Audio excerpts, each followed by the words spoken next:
Bonjour à tous, aujourd'hui une vidéo un peu plus courte que d'habitude parce que j'ai pas trop le temps d'en faire une plus longue. Il se trouve que je vais bientôt partir en voyage et que j'ai besoin de préparer ce voyage. Et mon défi là, ça va être de peindre avec de la gouache acrylique. Pas de l'acrylique, mais de la gouache acrylique. C'est un médium qui, moi, que j'ai découvert il y a plus d'une quinzaine d'années maintenant, et que j'ai vu surtout utilisé par des mangaka, des illustrateurs japonais. Pour cause, les principaux fournisseurs et les principaux créateurs de ce médium sont nippons.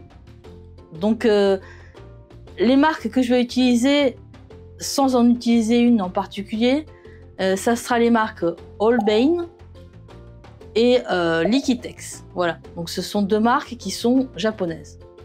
L'avantage avec ce médium, c'est qu'il sèche très rapidement comme l'acrylique, mais que son fini est plus velouté, donc plus proche de la gouache. Par contre, ça reste surtout du plastique, ce qui fait que ça en a tous les inconvénients, c'est-à-dire qu'il faut nettoyer les pinceaux régulièrement, il va falloir utiliser, moi j'ai utilisé pour mon dessin une palette dite humide, parce que ça permet de garder plus longtemps la couleur fraîche, et donc elle ne sèche pas aussi rapidement que si je l'avais utilisé une palette classique. Et évidemment, j'utilise des pinceaux qui résistent à l'acrylique. Je les ai nettoyés très souvent pendant mon illustration.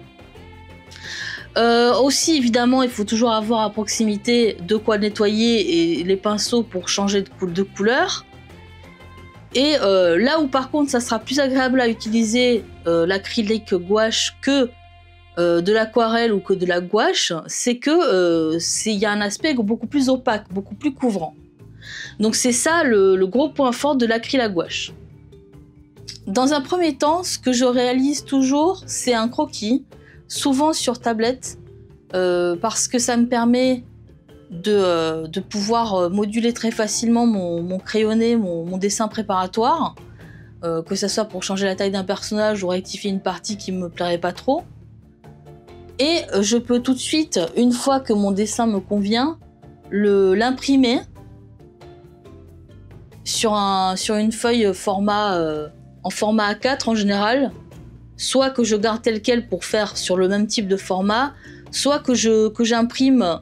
Vu que chez moi, j'ai qu'une imprimante A4, donc j'imprime en deux parties pour un format qui serait A3. Donc deux feuilles de A4 collées au final. Donc une fois que j'ai réalisé mon crayonné, disons, une fois que j'ai imprimé mon crayonné préparatoire, je le décalque avec ma table lumineuse et je le reporte sur mon papier, mon support final. Donc là, je vais utiliser du papier canson, du papier aquarelle de format A4 que j'ai collé au final sur une planche en bois. Donc j'ai utilisé du washi, du scotch donc qui n'est pas agressif et qui me permet de tendre le papier. Et c'est là que je commence vraiment à penser à la composition et aux couleurs et aux valeurs que je vais utiliser dans l'illustration. Envisageant ici une illustration qui est plutôt printanière, je m'attache à utiliser des couleurs qui vont dans ce sens. Ma couleur que je vois la plus prégnante et la plus importante dans le dessin, ça sera du vert d'eau, du vert très clair. Avec ce vert très clair, je vois des rehauts de couleur violette qui serait un petit peu le pendant chromatiquement parlant de ce vert clair, et quelques touches très petites de couleurs un peu type corail, donc entre une sorte d'orange pastel si vous voulez. J'ai fait un petit crayonné très rapide sur un bout de papier pour mettre ces couleurs en place. Et mine de rien, c'est une étape importante qu'il ne faut pas négliger, parce que surtout quand on peint que ce soit avec de l'aquarelle ou de la gouache, ou même quel que soit le type de peinture que vous utilisez, au final c'est important de faire cette étape parce qu'elle vous permet de vraiment voir l'équilibre donc coloré que vous aurez au final. Même si c'est très rapide, même si c'est une ébauche vous faites pas les détails, et d'ailleurs il vaut mieux pas. Ça vous permet vraiment de voir si vous allez pêcher dans une nuance ou une autre. Voilà, donc ça c'est très important, faites-le quand vous faites une peinture. Comme je vous l'ai dit, pour ce dessin, j'utilise une palette humide, ce qui est vraiment très très pratique pour l'acrylique gouache, car il s'agit de feuilles de papier de type, un petit peu pour ceux qui cuisinent, de papier de cuisson qui serait mis sur une sorte de membrane qui doit rester humide. Donc en fait on met de l'eau sur une sorte de coussinet un petit peu en matière synthétique, et par-dessus on met sa feuille de papier type un peu cuisson qui en fait est le papier de la palette humide. Là-dessus on met les couleurs et c'est vrai que ça permet de garder peut-être 2-3 heures facilement, avec un petit peu de spray à eau par-dessus de temps en temps pour rafraîchir tout ça. Ça permet de garder la peinture humide, ça fonctionne très bien. Et même si vous devez faire une pause pendant la journée pour vous arrêter pour faire votre dessin, ça tiendra. Par contre, je vous garantis pas que ça tienne toute une nuit pour le lendemain. Faut pas non plus rêver. Donc moi en général quand je peins, je pars toujours du fond pour me rapprocher jusqu'au premier plan. Je suis partie là sur une couleur finalement de vert que je vous disais la plus prégnante, la plus présente dans le dessin, qui est assez vive. Et au final c'est pas très important parce que la première couche va être forcément, surtout pour un fond, recouverte d'une seconde couche. Donc là je recouvre, l'important c'est d'avoir quand même une texture assez pâteuse, qui reste liquide. En gros c'est une texture qui doit quand même être assez liquide sans être ni grumeleuse. C'est pas de l'aquarelle, mais c'est pas non plus, faut pas que ça soit que du pigment, que ça soit trop sec.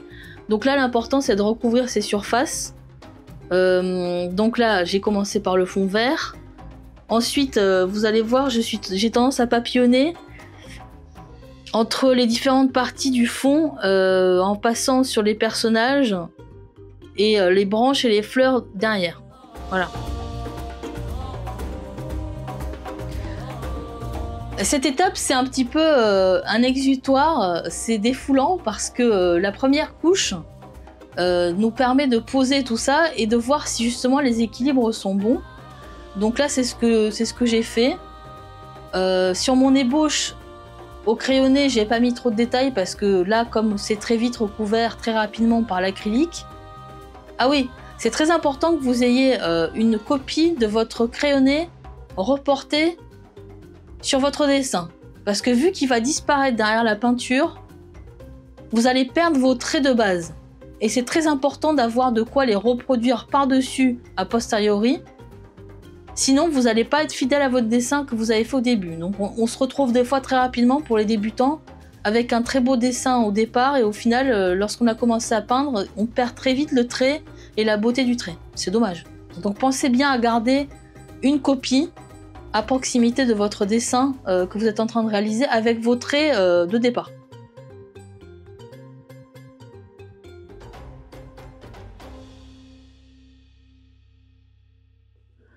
Là où l'acrylique à gouache ressemble aussi beaucoup à la gouache, c'est que il faut souvent s'arrêter pour attendre que la peinture sèche un peu pour voir vraiment la couleur qu'elle va avoir. Très souvent, lorsque l'acrylique gouache est humide, avec les reflets, on a une fausse impression du rendu. Donc ça, c'est important de vraiment en tenir compte. L'un des autres avantages de ce médium, c'est que on est assez tranquille quand on a un travail en cours et qu'on le laisse sur son bureau, contrairement à une aquarelle ou une gouache qui peut être abîmée par la maladresse de quelqu'un. Si quelqu'un renverse un pot à eau sur votre acrylique gouache en cours, ça vous fera pratiquement pas de dégâts, voire aucun dégât du tout. Parce que vu que c'est imperméable, la peinture est déjà figée, ça ne fera rien du tout. Ça, c'est vraiment un gros avantage et je pense que c'est pour ça qu'elle est aussi prisée en Asie. Après, ça reste du plastique. Moi, je n'aime pas cette sensation. Je ne sais pas ce qu'il en est pour vous, mais il y a un manque de... Je sais pas, Par exemple, la gouache, pour moi, c'est beaucoup plus chaleureux comme peinture. Et l'aquarelle, ça l'est peut-être encore plus.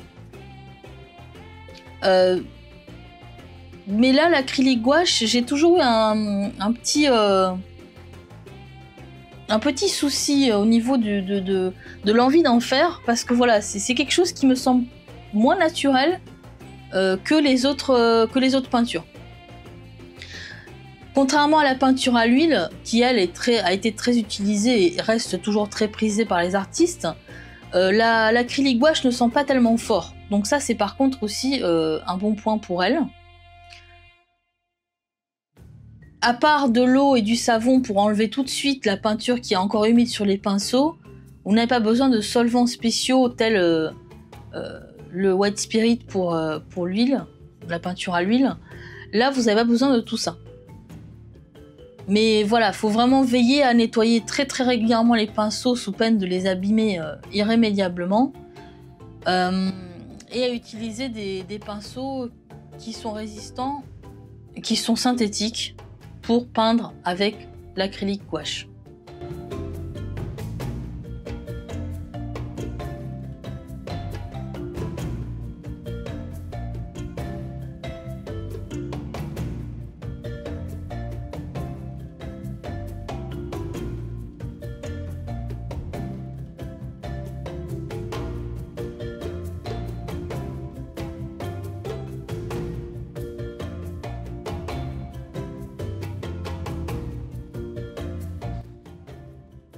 En France, ce médium, cette peinture reste peu connue au final, même si elle commence à être vendue sur certains sites et dans certains magasins à dessin. Moi, celle que j'ai trouvée, que je trouve facilement maintenant, c'est celle de Liquitex, qui est la Liquitex Professional Acrylic Gouache. Et on la trouve, voilà. Alors c'est une peinture qui est plus chère que l'acrylique classique, qu'on trouve plus facilement. Pour ceux qui se demandent, on peut mélanger, si on manque, par exemple, il m'est arrivé dans le dessin que j'ai réalisé de manquer de blanc. Donc j'ai mélangé mon acrylique gouache avec de l'acrylique blanche ordinaire. Et ça fonctionne, ma foi. Évidemment, ça a tendance à figer et à faire un peu plus briller le résultat final. Mais c'est pas très gênant. À partir du moment où vous gardez un quota, une proportion de mélange avec de l'acrylique gouache plus importante que l'acrylique, on va dire que ça va. Ça se marie plutôt bien. Après, c'est un peu le problème de tous ces médiums qui sont pas forcément encore adoptés. En France, en tout cas, l'acrylique gouache n'est pas quelque chose que vous allez trouver facilement. Et je le regrette, hein, parce que pour moi, je trouve que c'est une couleur, que c'est une peinture qui est beaucoup plus jolie que l'acrylique classique. Parce qu'il y a ce côté, ce fini mat qui, moi, me plaît bien davantage.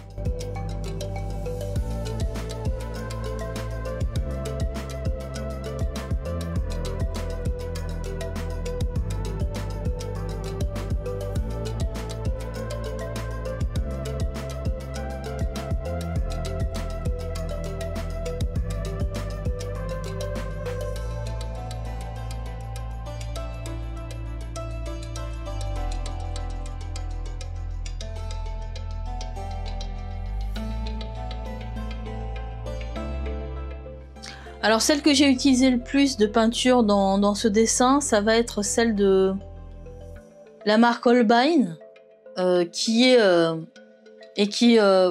assez chère et qui malheureusement est une denrée fort rare.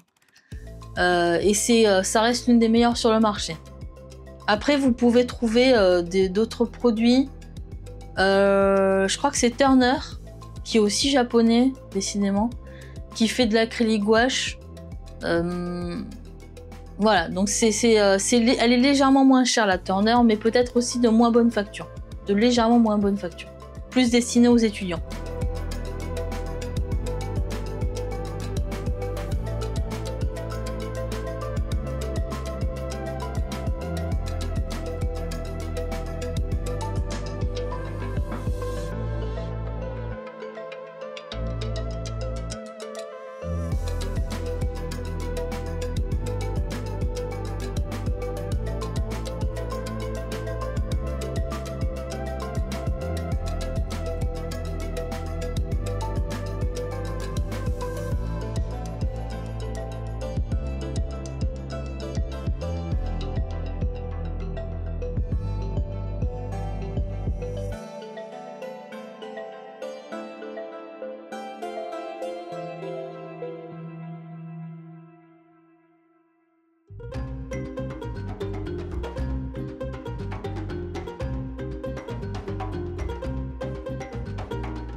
Alors nous arrivons à l'étape de la peinture où je fais les finitions et je m'attache à vraiment réaliser par exemple une deuxième couche beaucoup plus dans les teintes que je veux pour le fond, à savoir un vert plus transparent et plus haut.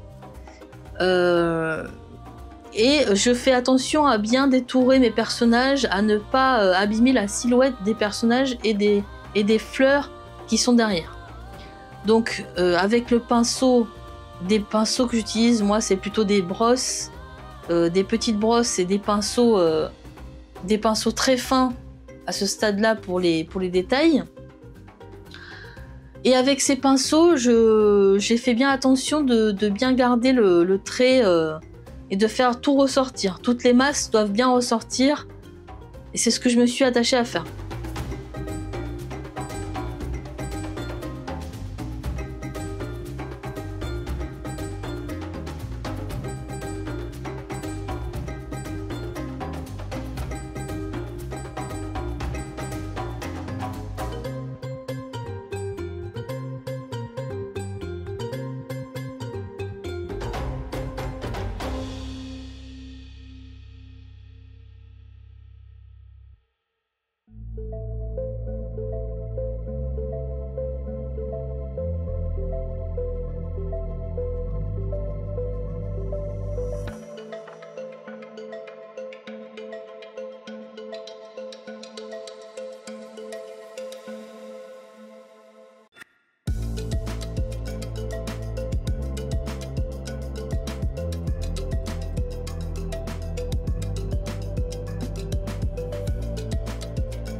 Donc ensuite, une fois que j'ai bien fini mon acrylique, moi je peux pas m'empêcher de faire les dernières retouches et des petites finitions avec du crayon de couleur.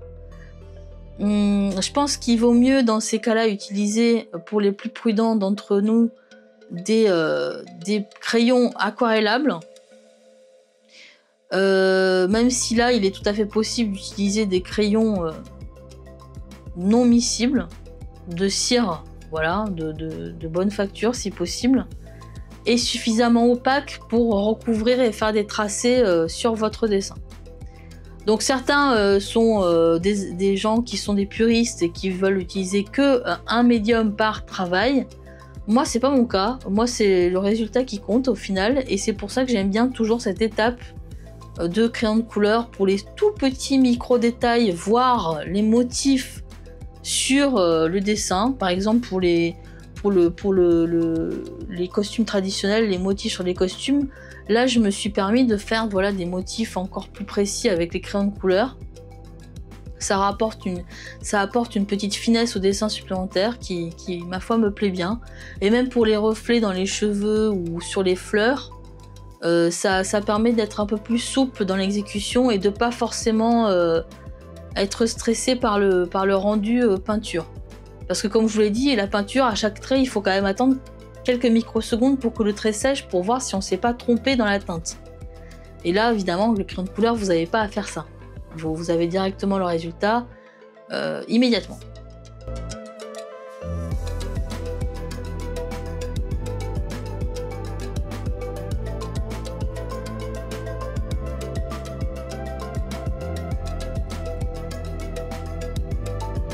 Eh bien, chers amis, j'espère que cette vidéo d'avril vous aura plu, aura été instructive.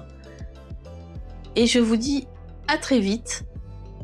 Peut-être prenez-vous quelques congés comme moi. Si c'est le cas, bonnes vacances. Et si c'est pas le cas et que vous travaillez, bon courage à vous. Profitez malgré tout du beau temps, quoi qu'il en soit. Dessinez, peignez, rêvez et à très vite. Salut!